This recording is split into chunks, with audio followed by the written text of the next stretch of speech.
Face à la crise de 2008, un seul pays d'Europe a refusé de payer pour les banques.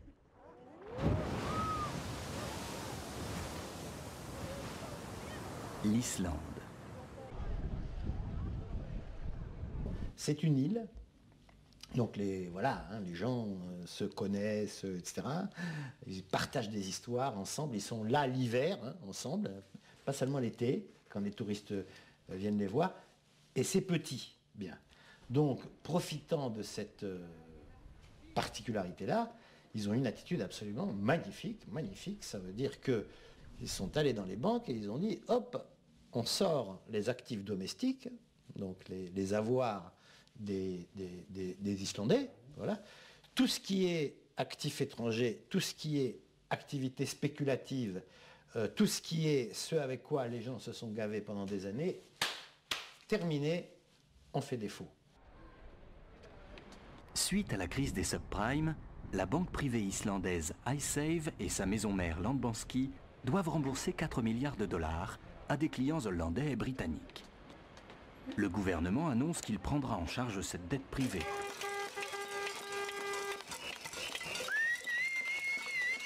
Face à cet engagement qui menace de plonger le pays dans la récession, la population s'indigne et encercle le Parlement nuit et jour pendant des semaines.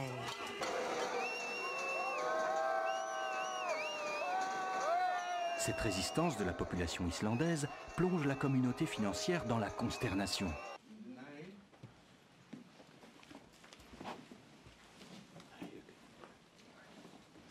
On prédit à l'Islande la sanction des marchés et la récession si elle s'obstine à ne pas payer. L'affaire Icesave tombe plutôt mal, alors même que le pays est en train de remettre officiellement sa demande d'adhésion à l'Union. La Commission est en train de préparer son opinion sur la demande d'adhésion de l'Islande. Et dans ce contexte, des questions comme par exemple le cas Icesave, mais aussi toutes les questions relatives au contrôle des capitaux seront analysées de très près. La pression exercée était, on ne peut pas vous garantir que vous rentrerez, mais si vous ne commencez pas par payer, les négociations vont vraiment mal se passer. Les Anglais ont utilisé une loi antiterroriste qui a été émise après 2001 et qui devait être utilisée uniquement contre Ben Laden ou la Corée du Nord. Et elle a été utilisée contre une banque islandaise, sachant que les liens historiques d'amitié, de culture, d'histoire entre l'Islande et l'Angleterre. L'Islande, c'est le pays des Vikings. Ils ont occupé l'Angleterre 36 fois. Il y a des dynasties entières anglaises qui ont des origines vikings dans la nuit des temps. Bah non, ça a mis un sérieux coup de froid. Oui, ça a mis un sérieux coup de froid. Les Islandais refusent le chantage.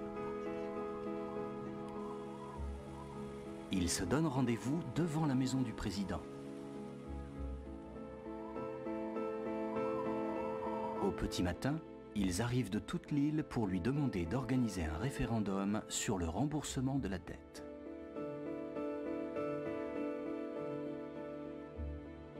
Ils apportent au président une pétition signée par un quart de la population.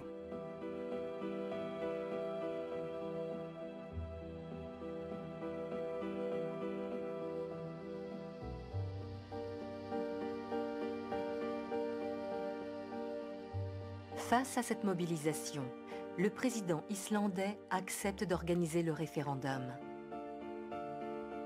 Le 6 mars 2010, les Islandais votent à 93% contre un remboursement de la dette privée avec de l'argent public.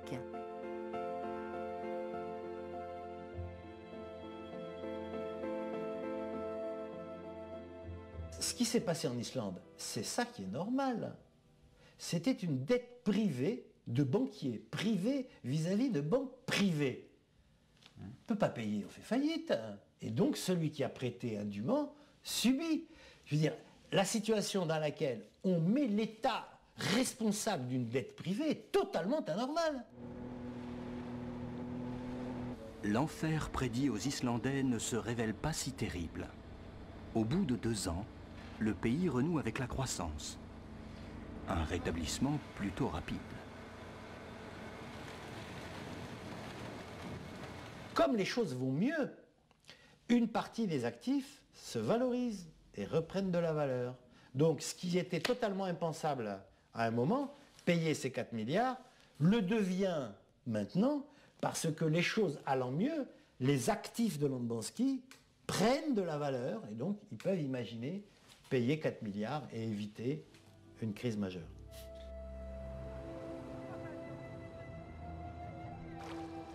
En protégeant l'argent public, les Islandais ont sauvé leur petite île. Cette expérience, peu commentée dans les médias, a débouché sur le projet d'une nouvelle constitution qui protégerait l'État des dérives de la finance. Un seul mouvement politique propose depuis maintenant 7 ans la sortie de l'Union européenne, de l'euro, ainsi que de l'OTAN. Ce mouvement, c'est l'Union populaire républicaine, ou UPR. L'UPR est un mouvement de libération nationale, qui rassemble temporairement les Français au-dessus des clivages gauche, centre, droite, pour rendre à la France son indépendance et au peuple français la souveraineté qui lui a été volée. L'UPR est présente dans les 8 circonscriptions aux élections européennes du 25 mai 2014, alors pensez-y. Pour plus d'informations, retrouvez les conférences, les débats et les analyses de l'UPR sur upr.fr.